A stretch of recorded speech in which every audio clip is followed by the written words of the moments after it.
कर आए जब उम्मत के गुनाहों को तोहफे में गुनहगारों को माह रमज़ान देता है। अस्सलाम वालेकुम एंड हेलो एवरीवन, कैसे आप सब। Welcome back to my YouTube channel. और आज रमज़ान का पहला जुम्मा है, तो आप सभी को बहुत बहुत जुम्मा मुबारक और रमज़ान मुबारक। तो मैं बस बच्चों का कुर्ता पजामा प्रेस कर रही थी क्योंकि आज जुम्मा है, तो आज मैंने सोचा वो कुर्ता पजामा पहनेंगे। और वापस से किचन में आ गई मैं। यहाँ पे बनाने लगी थी दाल चावल लंच के लिए। तो अम्मा और बच्चों के लिए मैंने दाल चावल बनाया और रात की सालन थी, तो उसी से वो लोग लंच कर लेंगे।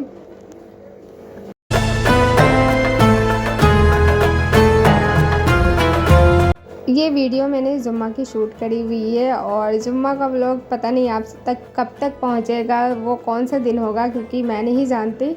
और खैर जो भी जब भी पहुँचे बिलेटेड जुम्मा मुबारक का बस आप सभी को। यहाँ पे जो मैंने प्लांट में लाइट से लगाई हुई थी ना, वो थोड़ी उलझ गई थी, तो मैं उनको ठीक करने लगी थी। और उसके बाद में मैं यहाँ पे थोड़ा सा डस्टिंग करी क्योंकि जो दरवाजे हैं ना उन सब पे डस्ट बहुत ज़्यादा चिपक जाते हैं। तो आज जुम्मा है तो क्लीनिंग करना बनता ही है। जुम्मा के दिन तो सब कुछ साफ़ सुथरा हो और ऊपर से रमज़ान का मुबारक महीना हो तो उसमें तो सफाई करना लाजमी है। क्लीनिंग करने के बाद में मैं आ चुकी हूँ अपने रूम में और मैंने यहाँ पे भी अपने बेडशीट को सबसे पहले तो चेंज किया क्योंकि जुम्मा वाले दिन बेडशीट वगैरह चेंज करना तो मेरे यहाँ पे कंपलसरी है। तो सारे रूम की मैं क्लीनिंग करने के बाद बेडशीट भी चेंज करती हूँ, सॉरी बेडशीट चेंज करने के बाद क्लीनिंग करती हूँ। मैं उल्टा ही बोल रही, पता नहीं मेरे समझ में नहीं आ रहा मैं क्या बोलूँ क्या नहीं बोलूँ। और उसके बाद में बेडशीट लगाने के बाद मैं यहाँ पे ब्लैंकेट भी फोल्ड करके रख दूँगी। अभी तो ठंड इतनी है नहीं, लेकिन इतनी भी ख़त्म नहीं हुई है कि ब्लैंकेट हटाना पड़े। तो बस यहाँ पे हमारी जो है ना बेड लग चुकी है, रूम की क्लीनिंग भी हो गई है। तो गाइस ये देखिए यहाँ पे ये जो लैंप है ना, ये रमज़ान में पिछले साल मैंने लिया था, तो इसमें मैं लाइटें लगा कर इसे जलाती थी। तो मैं बस इसको क्लीन करने लगी थी और चेक कर रही थी कि इसकी जो लाइट है ना वो जल रही है कि नहीं जल रही। तो बस इसकी लाइट जल नहीं रही थी, शायद बैटरी ख़त्म हो गई है। तो बस मैंने इसको क्लीन करके रख दिया। जब मैं इसकी बैटरी मंगाऊंगी तो फिर मैं इसको जलाने वाली हूँ क्योंकि रमज़ान में बहुत अच्छी लगती है ये वाली लैंप।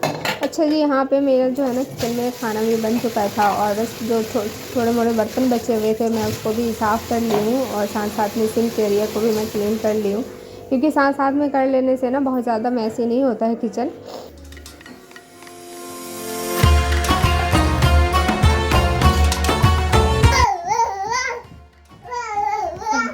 तो अच्छा जी, यहाँ पे काम वाम ख़त्म हो चुके थे। मैं नहा ली थी और मैंने डॉल को भी नहला दिया था, नहा के फ्रेश हो गई। अब बस बच्चों के आने का टाइम हो चुका था, तो उनके आने के बाद ही नमाज। वालेकुम अस्सलाम। वालेकुम अस्सलाम। कैसा गया आज का पेपर? बहुत अच्छी। हिंदी था ना? आज का टेस्ट कैसा हुआ पहले बताओ। हिंदी का टेस्ट अच्छा गया? ठीक क्यों? मतलब अच्छा नहीं हुआ?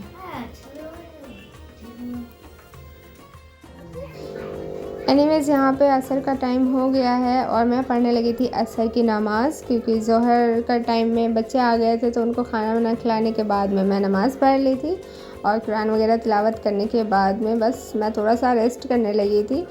और असर की नमाज़ पढ़ने के बाद में यहाँ पे मैं डॉल को कपड़े पहना रही हूँ, इक्सा को टी शर्ट चेंज करवा रही हूँ और हमें कहीं निकलना है इफ्तार के लिए। तो बस इसीलिए मैं आज थोड़ा सा घर की क्लीनिंग वगैरह में ज़्यादा मसरूफ़ थी क्योंकि आज ज़्यादा इफ्तार बनानी नहीं थी हमें। तो यहाँ पे बच्चे अभी रेडी हो चुके हैं और मैं बैठ चुकी हूँ ई रिक्शा में और यहाँ से बैठ करके हम जाएंगे अपने गाड़ी के पास पार्किंग में। और ये देखिए जाकिर नगर में कितनी रौनक है, रमज़ान के महीने में इतनी रौनक होती है ना कि यहाँ से जाने का दिल नहीं चाहेगा किसी को भी। तो आप लोग अगर जाकिर नगर से नहीं है तो ज़रूर आइए एक बार रमज़ान में। तो मैं जा रही थी अपनी बहन के घर पे इफ़्तार की दावत पे। और पहले रमज़ान की व्लॉग में मैंने आपको बताया था कि मेरी बहन के यहाँ बेटी की विलादत हुई है माशाल्लाह से, तो इसी खुशी में उन्होंने इफ़्तार की पार्टी रखी थी। बस मैं वहीं पे गई हुई थी। दिख रहा है ना? बहुत ज़्यादा माशाल्लाह, नज़र ना लगे किसी की। तो गाइज़ आज है सैटरडे और ये क्लिप मैं सैटरडे को शूट करी हूँ क्योंकि फ्राइडे को रात के 12 बजे मैं वापस लौटी थी अपनी बहन के घर से। वहाँ पे ज़्यादा वीडियो मैंने शूट नहीं किया था और उसके बाद में ये आज है सैटरडे, और सैटरडे में ब्रेकफास्ट वगैरह बनाने के बाद में मैं यहाँ पे किचन की क्लीनिंग कर रही थी। अच्छा जी, ब्रेकफास्ट मैं अम्मा के लिए बनाती हूँ, आप सबको बता दूँ तो वो रोज़ा नहीं रखती क्योंकि उनकी तबीयत ख़राब है। तो जोहर की नमाज़ पढ़ने के बाद में मैंने सोचा कि चलो आज चने जो है ना वो सबसे पहले चढ़ा देते हैं। आप इसे क्यों लेके आए हो? टेल मी, बताइए आप इसे क्यों लेके आए हो? आप क्या करना है आपको इसका? ये इससे क्या करोगी आप? सब गिर जाएगा, सब गिर जाएगा। इसे रख दो प्लीज बेटा, अच्छा बच्चा है ना, रख दीजिए प्लीज प्लीज। हाँ, शीशा में देख के लगाना है, आइज में लगाते हैं इसे, आइज में। और आप बिग गर्ल नहीं हो ना, आप छोटी हो, मम्मा लगाती है, रख दो उसे। सब गिरा दिया आपने लग रहा है मुझे तो। लाइए उसे दीजिए, थैंक यू। तो गाइस अक्सा आ गई थी तो मैं बीच में मैं उसको देखने लगी थी। बस अब चढ़ा देते हैं चने, वो बस मेरा लाइनर जो है ना लेकर के चीज़ें इधर उधर करती ही रहती है। तो यहाँ पे मैंने प्याज को कट कर लिया, फाइनली चॉप किया है, बहुत ज़्यादा बारीक नहीं करना है। और थोड़े से टमाटर मैंने चॉप किया, बस इन दोनों चीज़ों को हम चने में डाल देंगे और बहुत ही यम्मी बनते हैं ये चने, और बहुत ही सिंपल रेसिपी है। इसमें डालेंगे थोड़े से ब्लैक पेपर, थोड़ा सा हल्दी पाउडर और नमक टेस्ट के अकॉर्डिंग, थोड़ा सा रेड चिली पाउडर डालेंगे। रेड चिली पाउडर की क्वांटिटी मैंने बहुत ही कम रखी क्योंकि यहाँ पे मैं चिली भी डालने वाली हूँ। थोड़ा सा मस्टर्ड ऑयल डालेंगे और बस इसको पानी डाल करके, थोड़ा सा बेकिंग सोडा डाल सकते हैं ताकि ये जल्दी से गल जाएंगे अच्छे से, और नहीं भी डाले तो भी गल जाते हैं। बस इसको चढ़ा देना है। तो मैंने यहाँ पे चढ़ा दिया है और दूसरी तरफ मैं पैन चढ़ा दी हूँ क्योंकि मुझे बनानी है आलू और भिंडी की भाजी। तो मैंने सोचा साथ साथ में इसको भी बना करके रख लूँगी ना, तो शाम के टाइम में बहुत ज़्यादा मुझे टाइम की मतलब सेविंग हो जाएगी।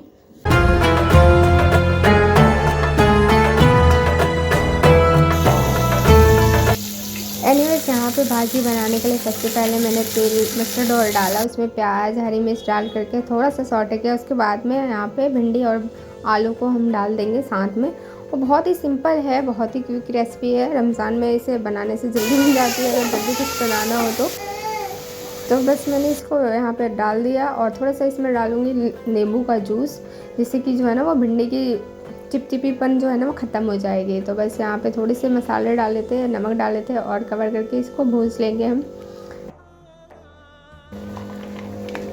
तो अब यहाँ पे मैं ना जो दाल है, दाल की जो बनाती हूँ सैलड, तो उनको भी मैं निकाल लूँगी एक प्लेट में, सर्विंग डिश में। और जितनी मुझे सैलड बनानी होती है उतनी ही निकालती हूँ मैं, और बाकी को फ्रीज़ कर देती हूँ। तो बस इसमें मैं थोड़े से ऑनियन को चॉप कर लूँगी और थोड़े से टमाटर, थोड़ा सा खीरा, और उसके बाद में हरी मिर्च, हरा धनिया और नींबू यहाँ पे काट करके डाल देंगे। और इसको हम फ्रीज़ में डाल देंगे। जब इफ्तार का टाइम होगा तो उसी टाइम में नींबू निचोड़ करके नमक डाल करके मिक्स कर लेना है। तो ये बहुत ही हेल्दी सैलड की रेसिपी, आप ज़रूर ट्राई करिएगा। इस रमज़ान में हमारे यहाँ तो डेली ही बनती है ये। तो आज मेरा दिल हो रहा था मलपुआ बनाने का क्योंकि बच्चे भी बहुत शौक से खाते हैं। तो जो भी चीज़ें मैं ज़्यादातर बनाती हूँ ना बच्चों के अकॉर्डिंग ही बनाती हूँ। बस यहाँ पे मैंने थोड़े से डाले थे आटा और थोड़ा सा मैदा, उसमें डाला था टेस्ट के अकॉर्डिंग चीनी, थोड़ा सा केसर डाला, और बस इसको अच्छे से हम फेंट लेंगे। तो इसमें मैं थोड़ा सा डाल रही हूँ नारियल का बारूदा, मतलब जो घिसी हुई नारियल होती है ना वो डाला मैंने, और थोड़ा सा बेकिंग पाउडर डाला था। और बस इसमें दूध डाल के अच्छे से इसका बैटर रेडी करके रख लेंगे। तो फ्रेंड यहाँ पे मलपुआ का जो बैटर है वो रेडी हो चुका है, बिल्कुल अच्छे से मैंने फेंट लिया था। बस इसको कवर करके रख देंगे साइड में। एनीवेज यहाँ पे मैं अब काटने लगी थी वाटरमेलन। तो जो फ्रूट्स काटने का जो होता है ना प्रिपेयर, वो भी मैं पहले ही कर लेती हूँ ताकि इसको पहले फ्रीज़ कर दूँ मैं काट करके, और इफ्तार के टाइम में बहुत ज़्यादा भाग दौड़ ना हो। तो यहाँ पे वाटरमेलन कट करके फ्रीज़ में डाल दिया मैंने।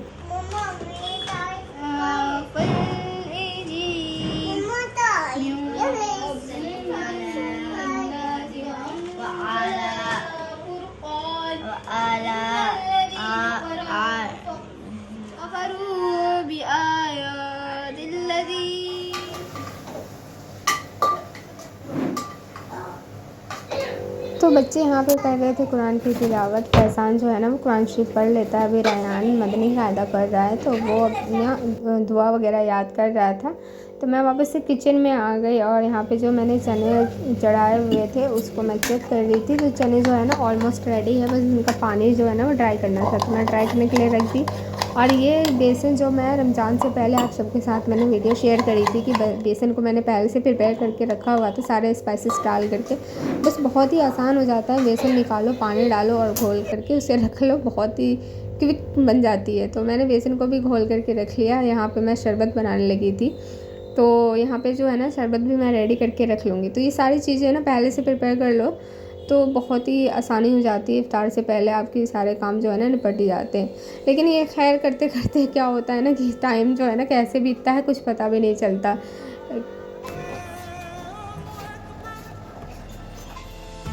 तो फ्रूट चाट के लिए मैं फ़्रूट कट करने लगी थी। तो मेरे यहाँ पे क्या होता है ना कि सभी फ्रूट चाट ही खाते हैं। फ्रूट ऐसे सिंगल काट करके रख दो ना तो सारे फ्रूट्स बच जाएंगे, तो इसलिए मैं फ़्रूट चाट ही प्रिपेयर करती हूँ। और मुझे भी पर्सनली फ़्रूट चाट ही पसंद है। तो बस सारे फ्रूट्स मैंने कट कर लिए हैं, बस चाट मसाला डाल करके उन्हें अच्छे से मिक्स कर लेना है। तो देखिए मैंने जैसे बोला ना कि टाइम जो है ना कैसे बीतता है कुछ पता ही नहीं चलता। तो बस असर का नमाज़ पढ़ने के बाद में मैं वापस से आ गई थी किचन में फ्राई करने के लिए, क्योंकि जब आप फ्राई करने बैठे हो ना तो फ्राई करते करते वक्त का कुछ पता नहीं चलता। और कितना भी जल्दी आप प्रिपेयर कर लो, कितनी भी जल्दी आप इफ्तार की तैयारी शुरू कर लो, लेकिन जो इफ्तार होते होते तक कुछ ना कुछ काम रह ही जाता है। तो मैं यहाँ पे मलपुआ बनाने लगी थी। तो सबसे पहले मैंने मलपुआ को फ्राई किया और ये देखिए कितने मज़ेदार से मलपुआ बन रहे हैं, एकदम फुले फुले फ्लफ़ी मलपुआ है और खाने में वाकई बहुत ही टेस्टी बने थे। तो आप ज़रूर ट्राई करिएगा मेरे स्टाइल से। और आप सबके रमज़ान कैसे बीत रहे हैं मुझे कमेंट करके ज़रूर बताइए। तो बस यहाँ पे मैं मिर्ची के थोड़े से पकौड़े फ्राई कर रही हूँ। मिर्ची के मैंने ज़्यादा नहीं 2 या 3 ही लिए थे, क्योंकि मैं और मेरे हस्बैंड ही खाते हैं, बच्चे नहीं खाते। और यहाँ पे आलू के पकौड़े भी मैंने फ्राई कर लिए हैं।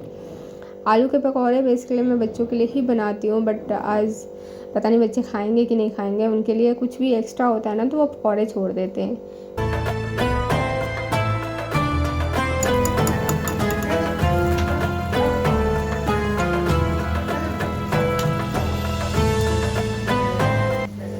तो ये यहाँ पे जो है ना आलू के पकौड़े भी रेडी हो गए हैं, फ्राई हो गए हैं। उसके बाद में ये देखिए लास्ट मोमेंट पे फिर मैंने इसकी प्रिपरेशन करी। तो ये जो है ना बीफ का कीमा है, जो कि हस्बैंड जी एकदम ही लास्ट मोमेंट पे लेकर के आए थे। मैंने बोला था कि मुझे कोफ्ता बनाना है तो उसके लिए लेके आ गए, और बट वो बोलने लगे कि थोड़ा सा इफ्तार के लिए भी बना लो आप रोल। तो बस मैं उसके लिए जल्दी जल्दी से रोल प्रिपेयर करने लगी थी। बेसिक से जो स्पाइसेस होते हैं ना कोफ्ता की, वही मैंने डाले थे इसमें, और कुछ भी एक्स्ट्रा नहीं डाला था, कबाब मसाला वगैरह नहीं डाला। जो बेसिक स्पाइसेस होते हैं वही डाले थे। बस इस तरह से मैंने इसको रोल किया और ये बहुत ही मज़े के बनते हैं। आप चाहे तो नॉर्मल मसाले डाल के भी बना सकते हो और बहुत ही यम्मी लगते हैं। तो बस यहाँ पे रयान जो है ना वो भी अपना हाथ डालने लगा था, बोल रहा है कि मैं भी बनाऊँगा। बच्चे जो है ना वो उनको पता नहीं क्या लगता है किचन में इफ्तार के टाइम में कुछ यूनिक चीज़ें हो रही है तो वो भी किचन में आ जाते हैं अपना कंट्रीब्यूशन देने के लिए। एनीवेज़ यहाँ पे जो है ना वो कबाब रेडी है। उसके ऊपर से मैंने थोड़े से ब्रेड क्रम्स लगा लिए थे, जिससे वो बाहर से थोड़े क्रिस्पी हो जाएंगे, क्योंकि ये कबाब को मैं फ्राई करूँगी, डीप फ्राई, क्योंकि उनमें तवे पे मुझे फ्राई नहीं करनी है, डीप फ्राई करनी है। तो साथ साथ में यहाँ पे कोफ्ते भी मैं बना करके रेडी कर लूँगी, क्योंकि अभी थोड़ा टाइम बचा हुआ था। तो मैंने सोचा चलो मैं कोफ्ते भी रेडी करके कढ़ाई में डाल दूँगी, और पकाने का काम जो है ना इफ्तार के बाद ही करूँगी।